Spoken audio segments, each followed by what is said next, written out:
हमारे खानदान के लिए एक योग्य बहू और हमारे बेटे आदर्श के लिए योग्य धर्मपत्नी चाहिए, कोई नचनिया नहीं। खाली हाथ आ रही हो हमारे घर में तो अपने घुंघरू और ये कमर नाचने की आदत भी अपने घर पर छोड़कर आना। कानों में बम की तरह फटने वाले ये शब्द प्यारी सी पारुल के आज सबसे खास दिन में उसके सारे सपनों को चकनाचूर कर रहे थे। जिस दिन उसने सोचा था कि वो अपनी खूबसूरती और खुशियों की चमक से सबका दिल जीत लेगी, उसी दिन उसे एहसास हुआ कि उसकी अहमियत बस एक खूबसूरत चेहरे तक सीमित कर दी गई थी। उसके गुण और योग्यता को परे धकेलकर बस उसकी कोई पहचान थी तो वो था उसका ये खूबसूरत चेहरा। उस दिन उसकी होने वाली सास के तानों ने उसकी आत्मा तक को झकझोर दिया था। सिर्फ सुंदर होने से कोई अच्छी बहू नहीं बन जाती, हमारे घर की बहू बनने के लिए और बहुत कुछ चाहिए। और फिर होने वाली सास के साथ आई उसकी होने वाली अल्ट्रा मॉडर्न ननद तुषिता ने तो धीरे से जो कहा, ब्यूटीफुल तो लग रही है लड़की पर सेक्सी बिल्कुल नहीं है, आई डोंट थिंक हमारी पार्टी में फिट हो पाएंगी। एनीवे भाई तेरी पसंद है तो क्या किया जा सकता है, सह लेंगे हम भी। सब हंसे तो उसका चेहरा एकदम घबराहट में लाल हो गया था। शहर का सबसे लग्जरी ब्यूटी पार्लर जहां खूबसूरती को और भी निखारने के लिए बेहतरीन कारीगरी होती थी, आज अपनी सबसे हसीन क्लाइंट को संवारने में जुटा था। पारुल, जो पहले से ही बला की खूबसूरत थी, आज 16 श्रृंगार में कुछ अलग ही नजर आ रही थी। उसके लंबे रेशमी बालों को हल्के हल्के कर्ल्स देकर खुले छोड़ा गया था, जिनकी हर लट मानो उसके चेहरे की शोभा बढ़ाने के लिए बनाई गई हो। उसके गोरे चिकने गाल गुलाबी शर्म से और भी मोहक लग रहे थे। ब्यूटिशियन ने उसके होठों पर हल्का रोजी शेड लगाया, जो उसके दमकते चेहरे के साथ पूरी तरह मेल खा रहा था। उसकी आंखों पर ब्राउन स्मोकी टच, घनी पलकों का हल्का सा काजल और सुनहरी आई शैडो, ये सब मिलकर उसकी आंखों की गहराई को और रहस्यमयी बना रहे थे। वो यूं लग रही थी मानो कोई अप्सरा पृथ्वी पर उतर आई हो। लीजिए मैडम, आप तैयार हैं। इतनी सुंदर लड़की आज तक इस पार्लर में नहीं आई, ब्यूटिशियन ने मुस्कुराते हुए कहा, उसकी खूबसूरती से खुद भी मंत्रमुग्ध होते हुए। लेकिन ये क्या? पारुल की आंखों में वो खुशी नहीं थी जो एक नई जिंदगी की शुरुआत पर होनी चाहिए। उसकी आंखों की चमक के पीछे कहीं न कहीं एक अजीब सा खालीपन था। वो शीशे में अपनी ही छवि को देख रही थी, लेकिन उसके कानों में अपनी होने वाली सास की कड़वी बातें गूंज रही थीं। हमारे खानदान के लिए एक योग्य बहू और हमारे बेटे आदर्श के लिए योग्य धर्मपत्नी चाहिए, कोई नचनिया नहीं। आदर्श की मां प्रेमा रायचंद की वो कड़वी आवाज उसके मन को झकझोर रही थी। ये वही आवाज थी जो पहली बार उसे देखने आई थी और तब से ही उसे एक पैमाने में तौलने लगी थी। ये नाच गाना करना अच्छी बात है, तुम्हें आता है, लेकिन ये हमारे खानदान में नहीं चलेगा। रायचंद परिवार की बहू बनने के लिए सिर्फ खूबसूरती नहीं, संस्कार चाहिए। तुम्हारे चाल चलन से लेकर उठने बैठने तक सब बदलना होगा। पता नहीं हमारे बेटे को क्या सूझी जो इसे पसंद कर लिया। खूबसूरती से कुछ नहीं होता, हमें घर संभालने वाली बहू चाहिए जो हमारी मर्जी से चले। पारुल का दिल एक अजीब से दर्द से भर उठा। क्या उसकी सुंदरता ही उसकी पहचान थी? क्या केवल उसका रूप ही सबके लिए मायने रखता था? आज जब वो इस पार्लर में उसे अब तक की सबसे सुंदर सजाई लड़की का खिताब दे दिया गया था, तब भी उसकी आंखों में एक अलग ही उदासी थी। उसने गहरी सांस ली और खुद को शीशे में फिर देखा। हाँ, वो सचमुच खूबसूरत थी, लेकिन क्या इस खूबसूरती का कोई मतलब था अगर उसके होने वाले ससुराल वालों के लिए उसकी अहमियत बस एक शोपीस की तरह थी? ब्यूटिशियन उसके बालों में गुलाब के फूल सजा रही थी और हर कोई उसकी सुंदरता की तारीफ कर रहा था, लेकिन पारुल का मन अब वहां नहीं था।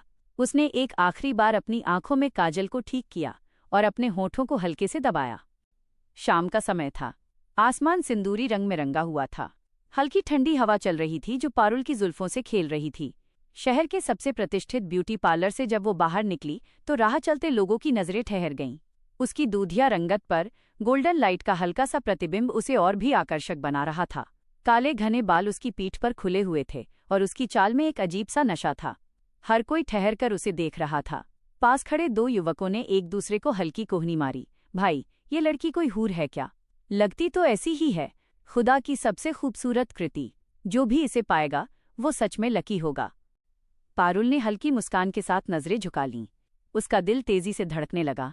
आज वो खुद को किसी राजकुमारी से कम महसूस नहीं कर रही थी, लेकिन उसके दिल में एक सवाल भी उठ रहा था, क्या सच में ये सब मेरे लिए हो रहा है? क्या आदर्श ने मुझे मेरे रूप के लिए चुना है या मेरे व्यक्तित्व के लिए? शानदार BMW कार पारुल को ले जाने के लिए बाहर खड़ी थी, जो उसे यहां से तैयार कराकर सगाई स्थल तक ले जाने के लिए भेजी गई थी। पारुल ने इतनी शानदार कार अपने जीवन में कभी नहीं देखी थी। वो सकुचाकर धीरे से अपने लहंगे को सही करते हुए कार के पास जाकर खड़ी हो गई। ड्राइवर ने जब उसके लिए दरवाजा खोला तो वो बड़े संकोच के साथ कार में बैठी। कार की बैक सीट पर ढेर सारे कार्नेशन और ताजे गुलाब के फूल आदर्श के उसके प्रति प्रेम को बयां कर रहे थे। एक पल के लिए उसके होठों पर मीठी मुस्कान आ गई। फिर आदर्श की माँ प्रेमा का गुस्से से भरा उसे देखता चेहरा याद आते ही उसका मन बुझ गया था। वो अपने शानदार हैवी लहंगे को सही करते हुए सीट पर बिछे हुए फूलों को एक तरफ कर बैठ गई थी। ड्राइवर ने धीरे से उससे पूछा, मैम आप कंफर्टेबल हैं? चले? तब बड़ी मुश्किल से सकुचाते हुए पारुल ने हाँ में गर्दन हिलाई थी। आदर्श की योग्य धर्मपत्नी बनने में आज उसका ये पहला कदम था। चलती कार के शीशे में पारुल अपनी ही छवि को देख रही थी। खूबसूरत है वो, ये बात तो वो जानती थी, लेकिन आज अपनी खूबसूरती पर उसे स्वयं ही रश्क हो रहा था। उसके कानों में अपनी होने वाली सास की कड़वी बातें गूंज रही थीं। पता नहीं हमारे बेटे को क्या सूझी जो इसे पसंद कर लिया। खूबसूरती से कुछ नहीं होता, हमें घर संभालने वाली बहू चाहिए जो हमारी मर्जी से चले। चलती कार के साथ पारुल दौड़ पड़ी थी बीते माह के अतीत में, जब तक वो एक आज़ाद मोर की भांति बेझिझक नृत्य करती थी। फिर वो दिन आया जिसने उसकी दुनिया बदल दी थी।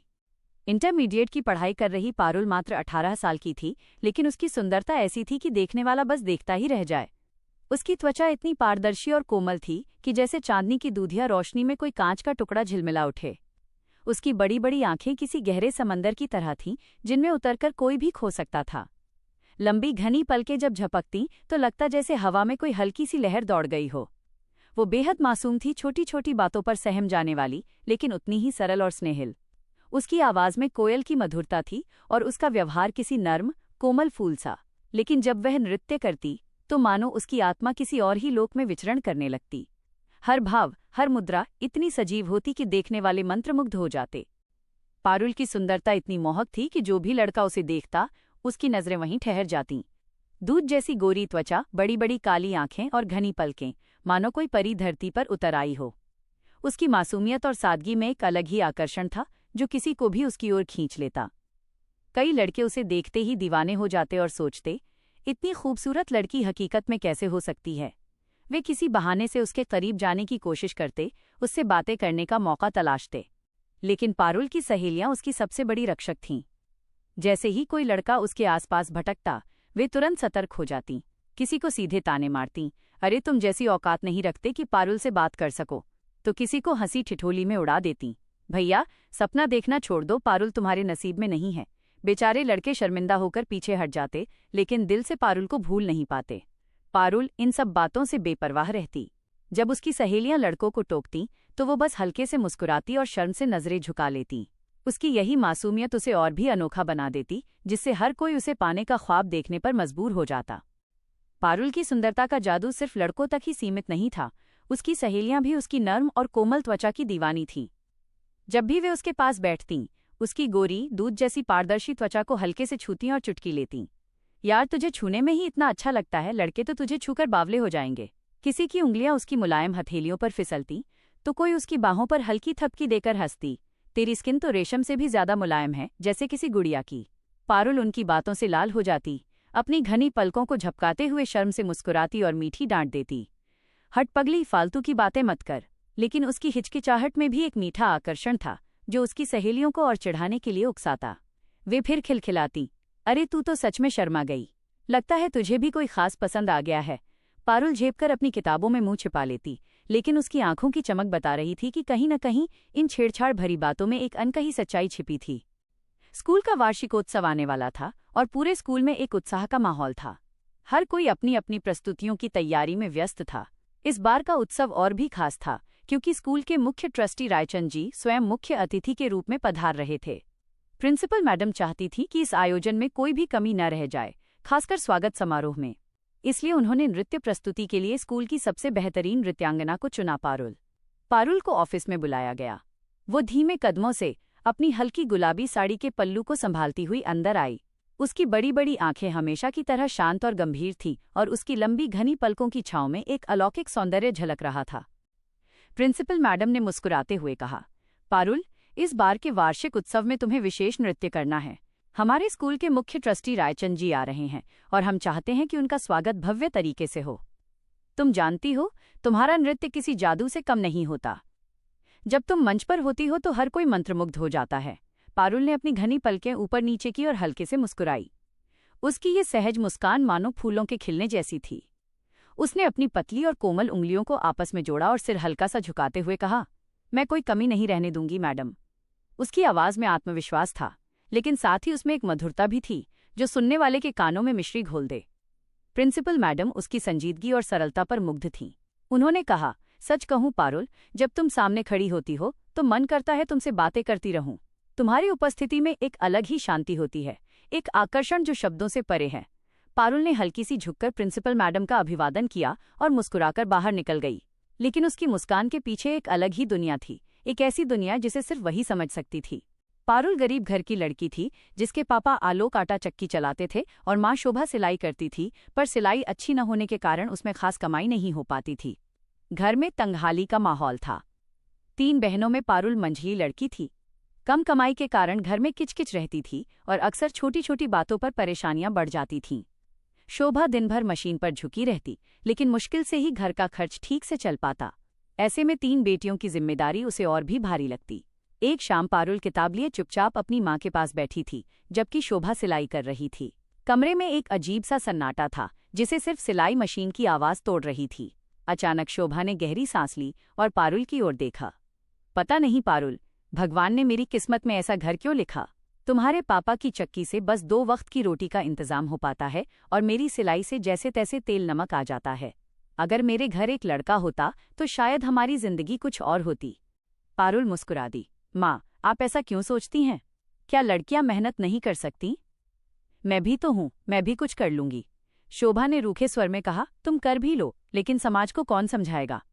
देखो ना, तुम्हारी बड़ी बहन सुमन 2 बार फेल हो चुकी है, अब प्राइवेट पढ़ाई कर रही है। विनी का भी रंगरूप कुछ खास नहीं, उसके हाथ भी तंग हैं। और तुम तो अपनी दादी पर गई हो, इतनी सुंदर कि तुम्हें देखने वाला हर कोई एक बार रुक जाता है। पारुल ने हल्की शरारत से हंसते हुए कहा, अच्छा माँ, तो इसका मतलब मैं सिर्फ अपनी खूबसूरती की वजह से पसंद की जाती हूँ? शोभा थोड़ा मुस्कुराई। अरे, खूबसूरती ही तो सबसे बड़ी पूंजी होती है लड़की के लिए। तुम देखना, एक दिन कोई राजकुमार आएगा और तुम्हें ब्याह कर ले जाएगा, फिर हमारी भी तकदीर बदल जाएगी। पारुल की हंसी धीरे धीरे गंभीरता में बदल गई। माँ, तकदीर मेहनत से बदलती है, राजकुमारों के आने से नहीं। शोभा नाराज होते हुए बोली, हाँ हाँ, बड़ी आई ज्ञान देने वाली। पर सच यही है कि एक खूबसूरत लड़की की शादी अच्छे घर में हो जाए तो उसकी जिंदगी संवर जाती है। हमारी हालत तो देखो, तुम्हारे पापा चक्की में पसीना बहाते रहते हैं, फिर भी जेब हमेशा खाली रहती है। मैं सिलाई करके आंखें खराब कर रही हूँ, फिर भी मुश्किल से 4 पैसे आते हैं। मुझे तो बस यही तसल्ली है कि मेरी एक बेटी इतनी सुंदर है जो पूरे मोहल्ले में सराही जाती है। पारुल ने धीमी आवाज में कहा, लेकिन माँ, अगर मेरी सुंदरता ही मेरी पहचान होगी तो मेरा क्या होगा? शोभा कुछ नहीं बोली, बस अपनी सिलाई में व्यस्त हो गई, लेकिन पारुल के मन में कई सवाल उठ चुके थे। उस दिन स्कूल के वार्षिकोत्सव में जब पारुल मंच पर आई तो जैसे पूरा वातावरण थमसा गया। हल्के गुलाबी घाघरा चोली में उसकी छवि किसी स्वर्गीय अप्सरा की तरह थी। संगीत की धुन पर उसकी लयबद्ध चाल, उसकी कोमल हथेलियों का नृत्य, उसकी चंचल आंखों का जादू, सब कुछ सम्मोहक था। आदर्श, जो स्कूल के ट्रस्टी रायचंद जी का बेटा था, आज उनका स्वास्थ्य खराब होने के कारण यहाँ मुख्य अतिथि बनकर आया था। पारुल का नृत्य देखते ही वो पहली नज़र में जैसे जड़ हो गया।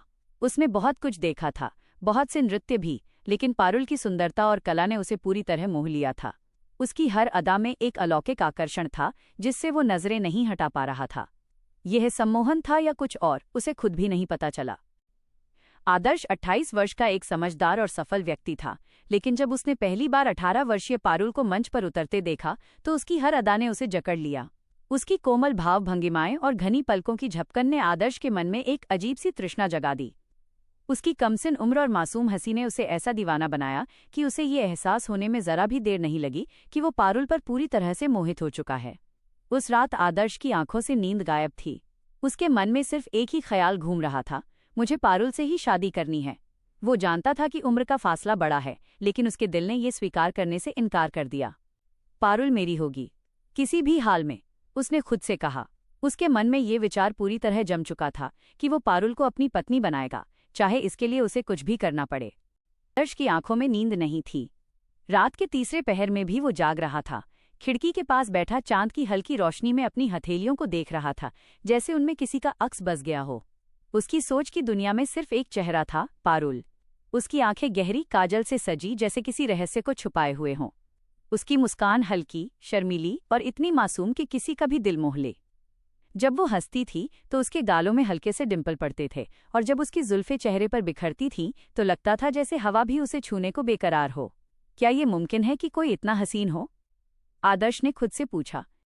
कमरे में हल्की रोशनी थी, पर आदर्श की आंखों में बस एक ही छवि थी, पारुल का नृत्य। वो मंच पर खड़ी थी। उसके बदन पर झिलमिलाता गुलाबी घाघरा था जिसमें सुनहरी कढ़ाई चमक रही थी। हल्का सा घूमते ही उसकी कमर की लचक, उसके बालों की लहर और उसकी बाहों की कोमलता एक सम्मोहन रच रही थी।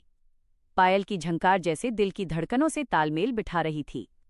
जब पारुल ने अपने दोनों हाथों को ऊपर उठाया और हल्के से कमर मटकाई तो आदर्श के शरीर में अजीब सी हलचल होने लगी। उसकी आंखें उस रूप, उस सौंदर्य और उस मादकता में खो गईं। पारुल के बदन की हर हल्की थिरकन जैसे उसके दिल के भीतर कोई लपट जगा रही थी। उसके खुले बाल जब उसके कंधों पर गिरते तो ऐसा लगता जैसे काली घटाएं आसमान को ढक रही हों। उसके होंठ हल्के से खुले हुए थे जैसे कोई गजल गा रही हो, और उसकी आंखों में एक रहस्यमयी कशिश थी, एक ऐसा आकर्षण जिससे बचना नामुमकिन था।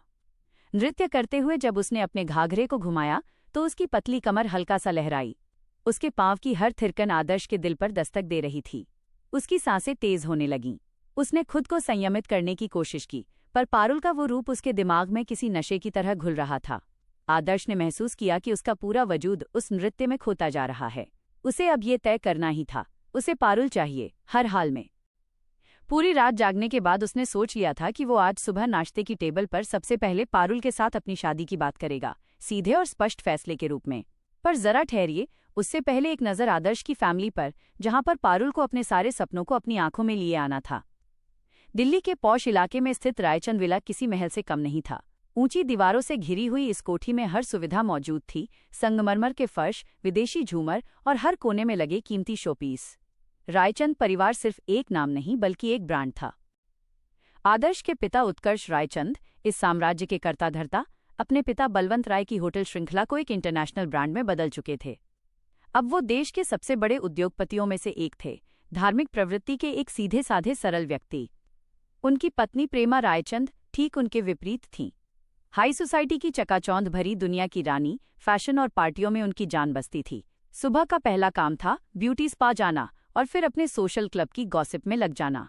नौकर चाकर उनसे इतना डरते कि उनकी आहट भर से सब सतर्क हो जाते। रायचंद विला में उनका शासन चलता था और उनके फैसले को कोई टाल नहीं सकता था। उत्तम रायचंद, रायचंद परिवार का सबसे ज्यादा बिगड़ा हुआ वारिस। अपनी मम्मी का लाडला 25 वर्षीय यह युवक पिता के होटल बिजनेस में दिलचस्पी नहीं रखता था। उसके लिए जीवन का अर्थ था लग्जरी कारें, महंगे ब्रांड्स और क्लबों में अय्याशी करना। दोस्तों का एक बड़ा ग्रुप हमेशा उसके साथ रहता था जो उसके पैसों पर ऐश करता। सबसे छोटी संतान तुषिता रायचंद 18 साल की एक जिद्दी और बिंदास स्कूल गोइंग लड़की जो अपनी ही दुनिया में खोई रहती थी। घरवालों की नज़रों से बचकर उसने ड्रग्स की लत लगा ली थी, लेकिन उसके नकली मासूम चेहरे के पीछे की हकीकत कोई नहीं जानता था। घर के सभी लोग उसे बेबी बुलाते थे और वो इसका फायदा उठाकर हर नियम को तोड़ देती थी। परिवार के शोरगुल में केवल आदर्श रायचंद अपने पिता की तरह समझदार था। 28 वर्षीय ये युवक परिवार की होटल चेन को आगे बढ़ाने में जुटा था। उसने भले ही महलों में जन्म लिया था, लेकिन वह मेहनत और ईमानदारी में विश्वास करता था। हाँ, वो अपनी माँ से जरूर डरता था, लेकिन कभी कभी उनके सामने अपनी बात रखने की हिम्मत कर लेता था। रायचंद विला में नाश्ता हमेशा किसी बिजनेस मीटिंग से कम नहीं होता था। आज भी शानदार डाइनिंग टेबल पर सिल्वर की प्लेट्स में वेस्टर्न स्टाइल ब्रेकफास्ट लगा हुआ था। उत्तम फ्रेंच टोस्ट पर ढेर सारा हनी डाल रहा था, जबकि तुषिता सिर्फ कॉफी लेकर बैठी थी। प्रेमा रायचंद फोन पर अपनी दोस्तों से बातें कर रही थीं, जबकि उत्कर्ष रायचंद अखबार पढ़ रहे थे। तभी आदर्श ने एक घोषणा कर दी, मुझे आप सभी को एक न्यूज़ देनी है। मैंने जिंदगी में सेटल होने का सोच लिया है। आदर्श के पिता उत्कर्ष मुस्कुराते हुए बात सुन रहे थे और माँ प्रेमा हैरानी से अपने बेटे की बात जानने का प्रयास कर रही थी। उत्तम ने चुटकी ली, हाँ तो भाई इसमें इतना सोचना क्या है, क्या करना चाहते हो शादी? आदर्श ने प्रेमा से नजरें चुराते हुए कहा, हाँ मुझे शादी करनी है। वो जानता था कि माँ को देखता रहेगा तो अपनी बात कह नहीं पाएगा। उसे महसूस हो रहा था कि प्रेमा की जलती हुई निगाहें उसकी ओर देख रही थीं। उत्तम ने फिर कहा, तो भाई फॉर योर किंड इन्फॉर्मेशन, शादी किसी लड़की से होती है, क्या आपने किसी लड़की के बारे में सोचा है? आदर्श बोला, मुझे पारुल से शादी करनी है। टेबल पे एकदम सन्नाटा छा गया। तुषिता की आवाज से सन्नाटा टूटा। Parul, who is this girl? I am listening her name first time. Coffee पीते हुए वो प्रेमा पर निगाह डालकर टेढ़ी हंसी हंसते हुए अपनी माँ की रिएक्शन जानने का प्रयास कर रही थी। प्रेमा रायचंद ने धीरे धीरे फोन हटाया। उनकी आंखें हैरानी और गुस्से से फैल गईं। उत्तम हंस पड़ा। भैया, ये कौन सी मॉडल है? इंस्टाग्राम पर फेमस है क्या? आदर्श ने कहा। पारुल एक एक्स्ट्रा ऑर्डिनरी लड़की है। फिलहाल एक स्टूडेंट है। मैं जिस स्कूल में चीफ गेस्ट बनकर गया था, उसमें जिसने सरस्वती वंदना की थी, वही लड़की। प्रेमा रायचंद ने कांपते हाथों से पानी का गिलास रखा और कड़े स्वर में बोली, तुम मजाक कर रहे हो, है ना? जानते हो तुम गवर्नमेंट स्कूल में चीफ गेस्ट बनकर गए थे। तुम गवर्नमेंट स्कूल की लड़की से शादी करने के बारे में सोच रहे हो?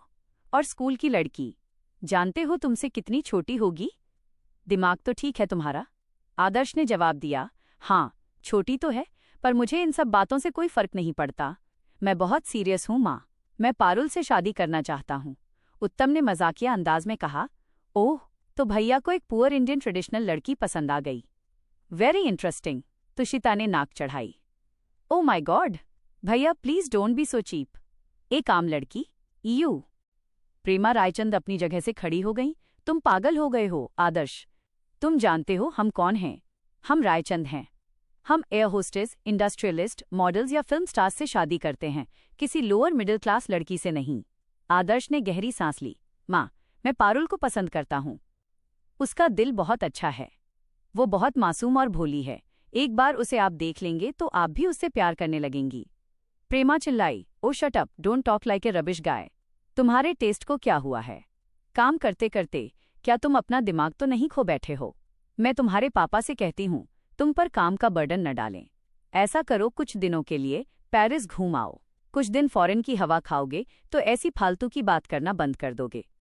आदर्श बेकल होते हुए बोला, मम्मा मैं कहीं नहीं जाऊंगा, और मैं आप सबको बता दूं, मैं 1 हफ्ते के अंदर अंदर पारुल से शादी करना चाहता हूं। प्रेमा का चेहरा गुस्से से लाल हो गया। बस एक शब्द और नहीं। मैं उस लड़की का पूरा बैकग्राउंड चेक करवाऊंगी और फिर तुमसे बात करूंगी।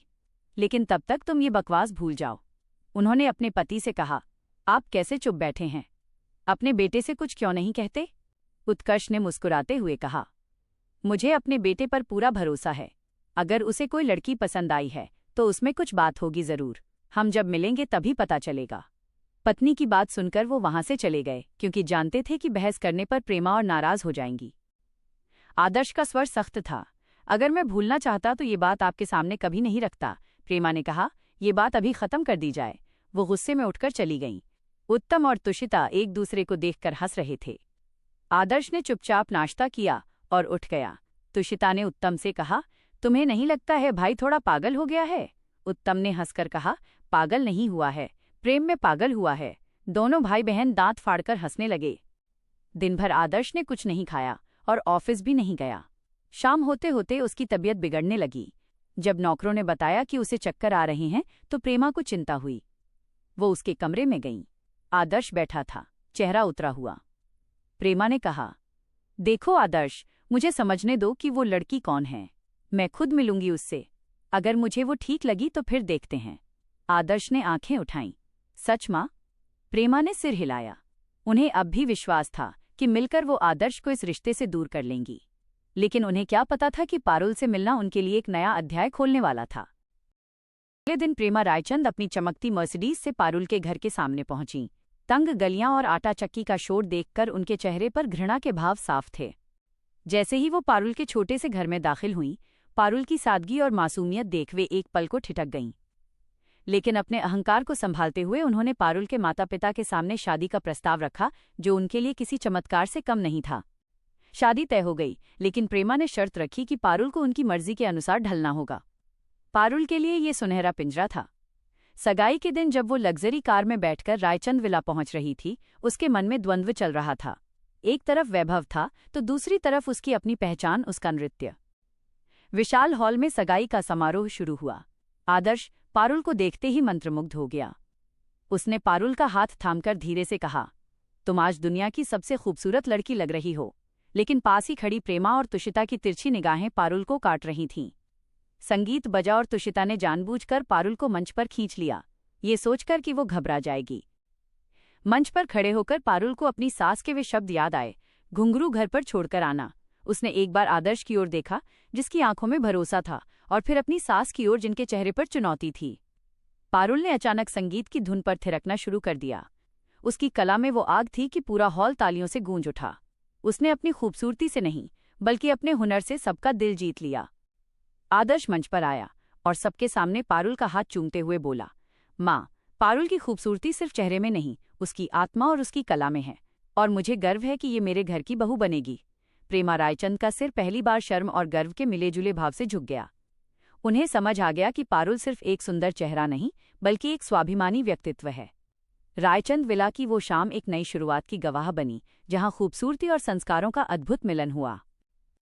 दोस्तों, उम्मीद है आपको पारुल और आदर्श की यह कहानी पसंद आई होगी। अगर आपको ये कहानी दिल को छू लेने वाली लगी हो तो हमारे चैनल को सब्सक्राइब करना न भूलें और वीडियो को लाइक ज़रूर करें। हमें कमेंट में बताएं कि आपको कहानी का कौन सा हिस्सा सबसे अच्छा लगा। ऐसी ही और दिलचस्प कहानियों के लिए जुड़े रहें। धन्यवाद।